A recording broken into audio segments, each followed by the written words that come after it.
स्वागत है आपका स्पेशल ट्यूटोरियल में। मैं नरेंद्र कुमार यादव। आज हम बताएंगे आपको बहुपद के उन महत्वपूर्ण क्वेश्चनों को जो बोर्ड पेपर में पूछे जाते हैं। इनको आप ध्यान से देखिएगा। अब इनमें ऐसे हम क्वेश्चन बताएंगे जो इसी आधारित पर कई क्वेश्चन होते हैं जिनको लगाने से आपके कई प्रश्न का सलूशन आ जाता है। बच्चे इसमें बहुत कंफ्यूजन हो जाते हैं कि कौन से क्वेश्चन किस आधार पर लगेगा। तो हम आपको फार्मूला के आधार पर भी कुछ इसमें बताएंगे क्वेश्चन। उन फार्मूलों को ध्यान देंगे तो आपको आसानी से होगा। जैसे पिछले वीडियो में हम पूरे बहुपद में जितने फार्मूले यूज होते हैं उनको बताया था। अब उनका कैसे यूज करना है ये बताना है इसमें। आप इसमें ध्यान दीजिए। जैसा कि उसमें हम एक फार्मूला बताए थे आपको कि यदि शून्यकों का मान ज्ञात करना हो कैसे ज्ञात करेंगे।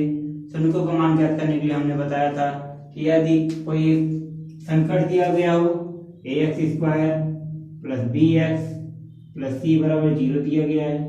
इसके दो शून्यक होंगे क्योंकि इसका मैक्सिमम पावर 2 है। इसके दो शून्यक होंगे तो इसके मैक्सिमम पावर 2 है। मान लेते हैं उनके शून्यक होते हैं अल्फा और बीटा।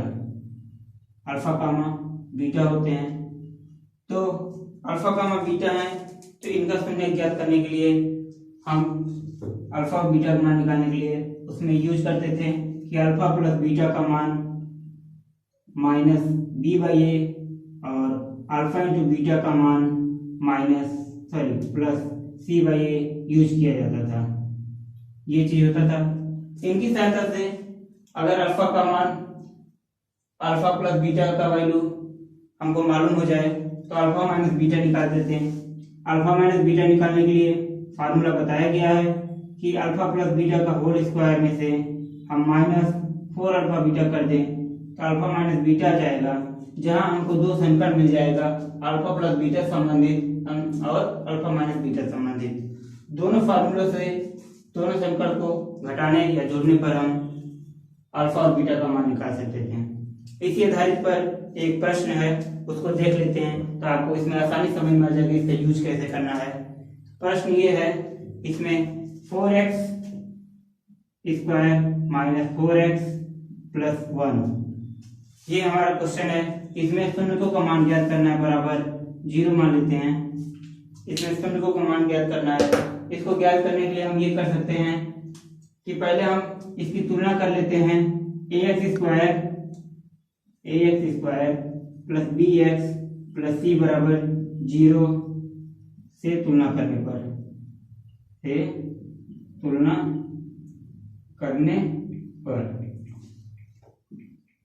तुलना करते हैं तो जहां देखते हैं x स्क्वायर यहाँ भी है, x स्क्वायर यहाँ भी है, यानी a की वैल्यू यहाँ पर हमारा आ गया 4, b का वैल्यू आ गया 4, b का वैल्यू 4 यहाँ प्लस है माइनस है, यानी b का वैल्यू यहाँ पाएगा हमारा -4 और c का वैल्यू 1 ये आएगा। अब a b c का मान मालूम है, जैसा कि हमको पता है अल्फा प्लस बीटा बराबर माइनस बी बाई ए होता है। इसका यूज करके एक समीकरण बनाते हैं। समीकरण ये बनेगा कि अल्फा प्लस बीटा बराबर माइनस बी बाई ए होता है। तो अल्फा प्लस बीटा बराबर b का वैल्यू -4 है, -4 बटे a का वैल्यू 4 है। यहाँ 4 से 4 एक बार में कट जाएगा तो यहाँ पर हमारा आ जाएगा alpha plus beta minus minus plus हो जाएगा, यानी अल्फा प्लस बीटा बराबर 1 ये आ गया। उसके बाद से दूसरा चीज हमको मालूम है अल्फा इंटू बीटा। एक ये हो गया, दूसरा ये है जहां अल्फा इंटू बीटा बराबर है c बटे a, जहां c का मान 1 है और a का मान 4 है, तो 1 बटे 4 अल्फा इंटू बीटा, ये अल्फा इंटू बीटा का मान हो गया। अब हमको एक समीकरण मालूम है, इसको समीकरण 1 मान लेते हैं। समीकरण 1 मालूम है अल्फा प्लस बीटा बराबर 1 है, तो हमको फाइंड करना है, ज्ञात करना है अल्फा माइनस बीटा का मान। तो इस फार्मूले का आधार पर हम सॉल्व करेंगे। फार्मूला है अल्फा माइनस बीटा का होल स्क्वायर बराबर अल्फा प्लस बीटा का whole square minus 4 alpha beta, ये चीज दिया है।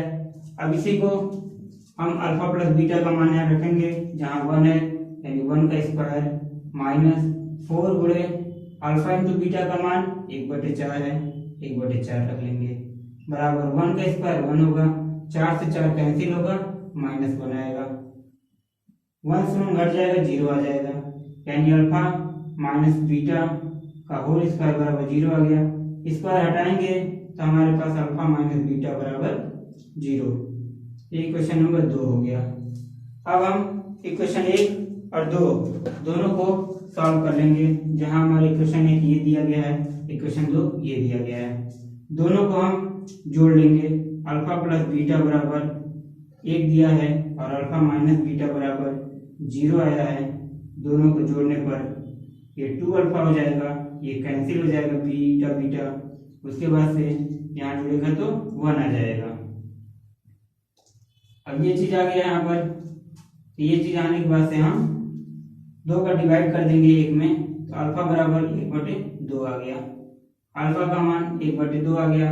इसी अल्फा का मान हम किसी एक समीकरण में रख देंगे तो हमारा आ जाएगा, यानी अल्फा का मान समीकरण 1 में रखने पर, अल्फा का मान समीकरण 1 में रखने पर, अब 1 में रखेंगे तो क्या होगा, देखिए ये समीकरण 1 दिया है, अल्फा प्लस बीटा बराबर 1 यहाँ दिया है समीकरण 1, यहाँ पर हम 1/2 अल्फा की जगह पर बीटा वही रहेगा, ये चीज हो जाएगा, 1/2 लाके 1 में घटा लेंगे, बीटा बराबर हो जाएगा 1 माइनस 1/2, 1 में से 1/2 यानी आधा घटाएंगे तो हमारे पास आधा बचेगा, यानी ये बीटा का मान हो गया।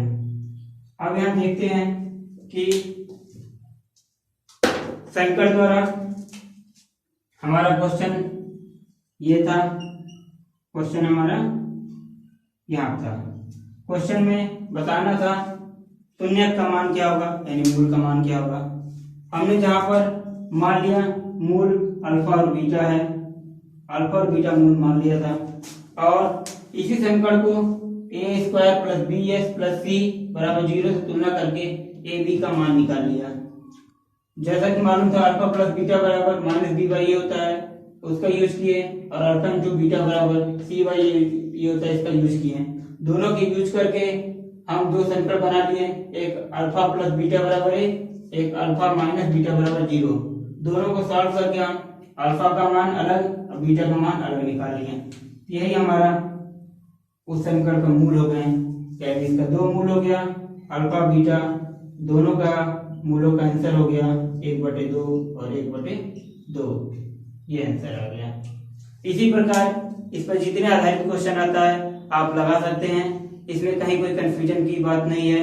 आप आराम से क्वेश्चन लगाइए, क्वेश्चन लिखिए, क्वेश्चन में ए बी सी का मान निकालिए, चिन्ह का ख्याल रखिए कहीं प्लस माइनस की गलती ना हो।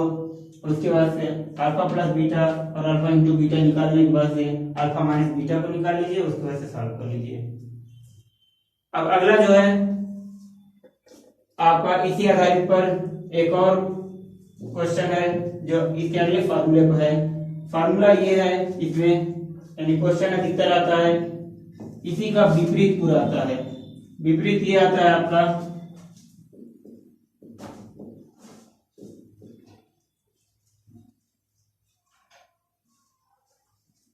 इसी के विपरीत आपका ये आता है इसमें कि केवल इसमें मूलों का मान दे देगा, अल्फा और बीटा का मान दे देगा। ठीक है, मान लेते हैं कि इस क्वेश्चन में अल्फा बीटा का मान दे दिया है, एक का √2 है, एक का 1/3 है, यानी अल्फा बराबर √2 दिया है और बीटा बराबर 1/3 दिया है। ये चीज दे दिया है, तो ज्ञात करिए ये किस समीकरण का मूल है, ये ज्ञात करना है। इसमें ज्ञात करना है कि ये किस समीकरण का मूल है। इसके निकालने के लिए एक फार्मूला और होता है, फार्मूला ये होता है कि x² माइनस मूलों का योग, मूलों का योग, मूल को ही शून्य करते हैं, मूल कहिए चाहे शून्य कहिए दोनों बात एक ही है, और होता है फिर मूलों का गुणनफल, मूलों का गुणनफल। बराबर 0।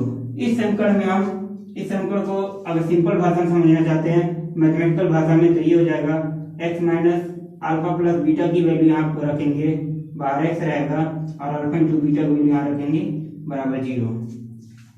इसमें हम अल्फा और बीटा का योग निकाल लेंगे, अल्फा इंटू बीटा का गुणा निकाल लेंगे, दोनों को इसमें रख देंगे, हमारा समीकरण ज्ञात हो जाएगा। तो ये क्वेश्चन बहुत आसान है। देखिए अल्फा और बीटा का मान मालूम है तो अल्फा प्लस बीटा का मान निकाल लेते हैं। अल्फा प्लस बीटा बराबर यानी √2 प्लस 1/3। यहाँ एक नीचे मान के एलसीएम ले लीजिए, एलसीएम 3 हो जाएगा, तो 3 का जब पूरा हो जाएगा 3√2 प्लस 1, ये अल्फा प्लस बीटा का मान हो गया। उसके बाद से अल्फा गुणे बीटा निकाल लीजिए, अल्फा गुणे बीटा यानी √2 गुणे 1/3, जहाँ अल्फा का मान √2 है और बीटा का मान 1/3 है, गुणा कर लेंगे तो √2 का 1 में गुणा होगा √2 और नीचे 3 रहेगा, ये हो गया अल्फा इंटू बीटा का मान। दोनों मान हमको पता है, इन दोनों मान को हम यहाँ पर रख देंगे, तो रखेंगे समीकरण का फार्मूला है x² मूलों का योग x और मूलों का गुणनफल बराबर 0, ये हो जाएगा। उसके बाद से x² माइनस यहाँ पर हम कर लेंगे अल्फा का योग, अल्फा का योग हमको यहाँ पता है 3√2 प्लस 1/3, अब बाहर x रहेगा, प्लस यहाँ हो जाएगा √2/3 बराबर 0। कई बच्चे इसको एक छोड़ देते हैं, कहते हैं ये आंसर है, लेकिन पूरा आंसर नहीं है। पूरा आंसर इसमें तभी होगा तभी बटे का यहाँ पर हट जाएगा। बटे के रूप हटाने के लिए हम कर सकते हैं कि पूरे समीकरण में हम 3 को एलसीएम मान लें, 3 को हम एलसीएम मान लेंगे। 3 जब एलसीएम हो जाएगा तो यहाँ भी बटे 1 लगा लेंगे, तो 3 का जाके x² में गुणा हो जाएगा तो 3x² हो जाएगा। 3 से 3 एक बार में कट जाएगा तो केवल ऊपर वाला बच जाएगा, तो लिख सकते हैं 3√2 प्लस 1 बाहर x। उसके बाद से यहाँ पर केवल प्लस √2 बराबर 0 रहेगा। 3 का जाके 0 में गुणा कर देंगे, हमारा समीकरण मिल जाएगा x² माइनस 3√2 प्लस 1 बाहर x होगा और प्लस √2 बराबर 0, ये आंसर हुआ। इस प्रकार कोई भी मूल देगा तो मूलों का योग अलग निकाल लीजिए, मूलों का गुणनफल निकाल लीजिए, दोनों को इस फार्मूले पर रख दीजिए कि x² माइनस मूलों का योगफल x प्लस मूलों का गुणनफल बराबर 0। इसमें आप सिंपल से रखिए, अब बटे में आता है उसको एलसीएम लेके सॉल्व कर लीजिए, एलसीएम लेके सॉल्व करेंगे और फिर नीचे वाला भाग ले जाके 0 में गुणा कर दीजिए तो वो हट जाएगा, ये हमारा समीकरण आ जाएगा। बस इतना ही है, इसमें कुछ ज्यादा कठिन क्वेश्चन नहीं है। इनमें से बहुपद से लगभग 3 नंबर का क्वेश्चन, 4 नंबर का क्वेश्चन आते हैं, 1 नंबर में भी आते हैं क्वेश्चन, यानी इसमें कोई फिक्स नहीं है कितने नंबर का क्वेश्चन निश्चित आएगा। क्वेश्चन के अनुसार होता है, बड़ा क्वेश्चन है कि छोटा क्वेश्चन है, उसके अनुसार आपका आता है। आगे एक और इसमें फार्मूला है जिससे बच्चे बहुत उसमें कंफ्यूजन होते हैं कि कैसे इसको यूज किया जाए, यानी भाग। बीजगणित में सबसे कठिन चीज होता है भाग देना, गुणा करना, जोड़ करना और घटाना, ये सब सीख जाते हैं बच्चे, लेकिन भाग देना इतना कठिन है, इसको सीखना थोड़ा कठिन हो जाता है। ठीक है, तो भाग देना पहले हम सिखाएंगे कि भाग होता क्या है, भाग कैसे देते हैं। सिंपल में मान लीजिए कोई एक भाग देना है, जैसे t² माइनस 3 से भाग देना हमको 2t⁴ प्लस उसके बाद से 3t³ माइनस उसके बाद से 2t² माइनस 9t और प्लस 2, इससे इसमें भाग देना है। ठीक है, इससे इसमें भाग देना है। भाग देते हैं, जरूर नहीं भाग देंगे तो पूर्ण रूप से कटेगा, लेकिन भाग सही होना चाहिए। अब देखते हैं कैसे भाग दिया जाता है, देख लीजिए। सबसे पहले इसमें ये ख्याल रखेंगे कि जो इसका पहला पद है, जो इसका पहला पद है, इन दोनों को काटना है। इन दोनों को क्या करना है, काटना है, पूर्ण रूप से काटना है, यानी 2t पावर 4 को t स्क्वायर से काटना है। ठीक है, यानी t स्क्वायर में किसका गुणा कर दें जो इसके बराबर आ जाए।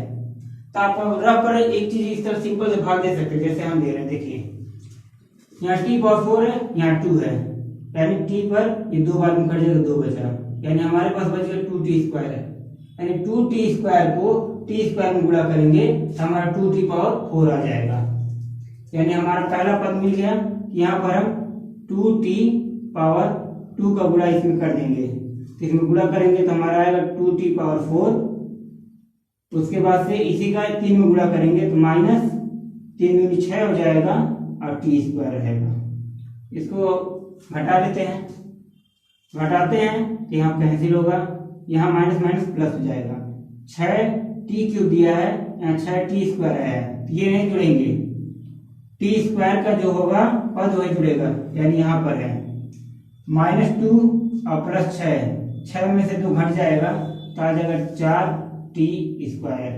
ये प्लस में आएगा क्योंकि प्लस वाला बड़ा है, तो इसको पहले लिखेंगे, सॉरी इसको बाद में लिखेंगे, पहले इसको लिख लेंगे जो बचा हुआ है 3t स्क्वायर, उसके सॉरी क्यूब है यहाँ पर क्यूब, उसके बाद से अगला पद जितना बचा है उसको लिख लेते हैं, ये चीज होगा। अब t स्क्वायर से काटना है 3t क्यूब को, यानी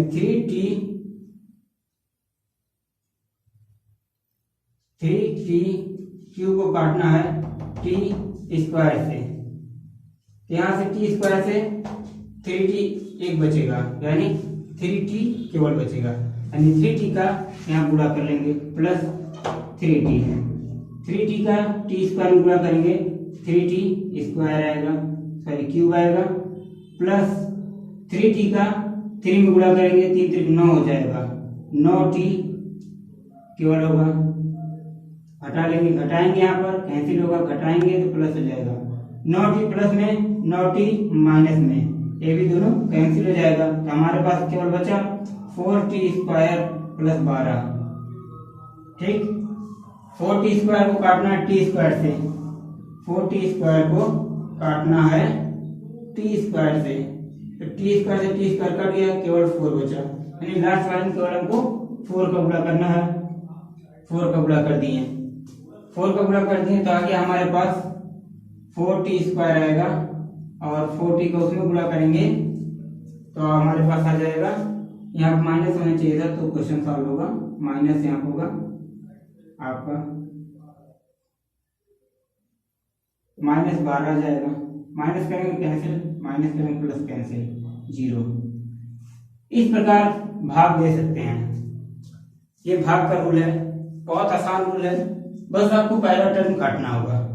पहला टर्म काटने के लिए आप इस तरह भाग देकर अलग अलग कर सकते हैं, जो कि आसान होगा आपके लिए हमारे ख्याल से, क्योंकि अभी तक हम लोग यहाँ बस सोचते थे, क्वेश्चन में कई बच्चे बस यही सोचते थे कि टी स्क्वायर है यहाँ 2t स्क्वायर, टी स्क्वायर में क्या गुणा कर दे किया जाएगा, थोड़ा सोचने में समय भी लग जाता है वहां पर, लेकिन जब इस प्रकार लिख देंगे तुरंत आपका आएगा, तुरंत वहां रख देंगे, गुणा कर देंगे, और इसमें गलती की कोई गुंजाइश नहीं है।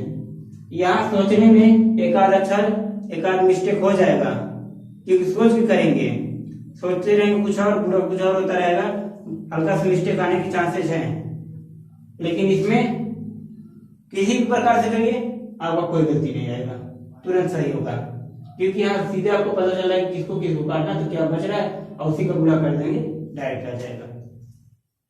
अब हम इसी आधार पे एक फार्मूला यहाँ बनता है, मान लेते हैं जिसमें भाग दिया गया है वो px है, जिससे भाग दिया गया है वो gx है, और जो आंसर आया है वो qx है। ठीक है, और रिमाइंडर जो आया है, रिमाइंडर जहाँ 0 आया तो मान लेते रिमाइंडर rx है। ठीक है, ये चीजें हैं, तो इससे एक फार्मूला बनता है कि px बराबर होता है gx गुणे qx प्लस rx, ये चीज होता है। ठीक है, ये चीज होता है, जैसा कि इसमें देखिए आप px भाज्य है, जी एक्स भाजक है, क्यू एक्स भागफल है और आर एक्स शेषफल है। यानी देख सकते हैं भाज्य बराबर होता है, भाज्य बराबर भाजक गुणे भागफल प्लस शेषफल। ये फार्मूला आता है, इस पे आपके लिए इसके आधारित पे क्वेश्चन आता है आपका। इसके आधारित किस प्रकार का क्वेश्चन आता है ये हम बता दे रहे हैं। इसके आधारित पे क्वेश्चन आप इस प्रकार लगा सकते हैं कि क्वेश्चन में दे देगा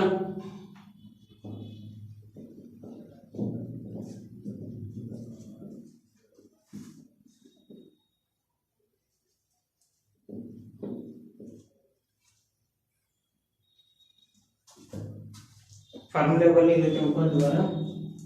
फार्मूला ये लिख लेते हैं, भाज्य बराबर होता है भाजक, भाजक यानी जिससे भाग दिया जाता है, गुणा भागफल यानी जितनी बार में वो कट रहा है, और प्लस जो नहीं कट रहा है वो शेषफल हो गया, शेषफल। ठीक है, तो मान लीजिए कभी कभी क्वेश्चन आता है, इसे को हम पी एक्स और जी एक्स के रूप में लिख सकते हैं। पी एक्स बराबर जी एक्स गुणे Q X plus R X, ठीक है। इसमें कभी कभी देता है कि आपका पी एक्स की वैल्यू दी गई है, पी एक्स की वैल्यू दी गई है, पी एक्स की वैल्यू दी गई है x cube minus 3x square, और फिर दिया गया आपका x प्लस 2 ये चीज। उसके बाद से इसमें फिर दे देगा आपका, मान लीजिए भागफल दे दिया और शेषफल दे दिया, भागफल QX दे दिया और शेषफल दे दिया RX। ठीक है, भागफल दे दिया आपका x माइनस 2 और शेषफल दे दिया माइनस 2x प्लस 4, ये दे दिया। अब पूछा कि आप बताइए gx का मान क्या होगा, gx का मान क्या होगा। इसको लगाने के लिए हम सिंपल से इसी फार्मूले करेंगे, तो देखिए क्या होता है, सभी वैल्यू पुट कर देंगे जो जहां जाएगा, वैल्यू ये पुट करेंगे, यहाँ हो जाएगा px की जगह हो जाएगा x cube minus 3x square plus x plus 2 बराबर gx नहीं मालूम है उसको रहने देंगे, qx मालूम है तो qx x माइनस 2 हो जाएगा प्लस rx माइनस 2 प्लस 4, ये आ जाएगा। माइनस 2 प्लस 4 को उधर लेते जाएंगे तो x cube plus 3x square plus x plus 2, minus 2 उधर जाएगा प्लस 2x हो जाएगा, प्लस 4 उधर जाएगा माइनस 4 हो जाएगा बराबर gx और गुणा आ गया x माइनस 2। यहाँ कुछ सोल्यूशन कर लेते हैं, सोल्यूशन ये होगा एक्स क्यूब 3x स्क्वायर, यहाँ x है यहाँ 2x है, प्लस में है तो 3x हो जाएगा, प्लस में माइनस 4 है प्लस 2 है तो माइनस 2 हो जाएगा, और यहाँ पर gx में x माइनस 2 का गुणा है तो दूसरे साइड जाएगा तो भाग बन जाएगा, इधर हम भाग दे देते हैं x माइनस 2 बराबर इधर gx रहने देते हैं। अब ये भाग आ गया, भाग वही पीछे बता देते कैसे होता है,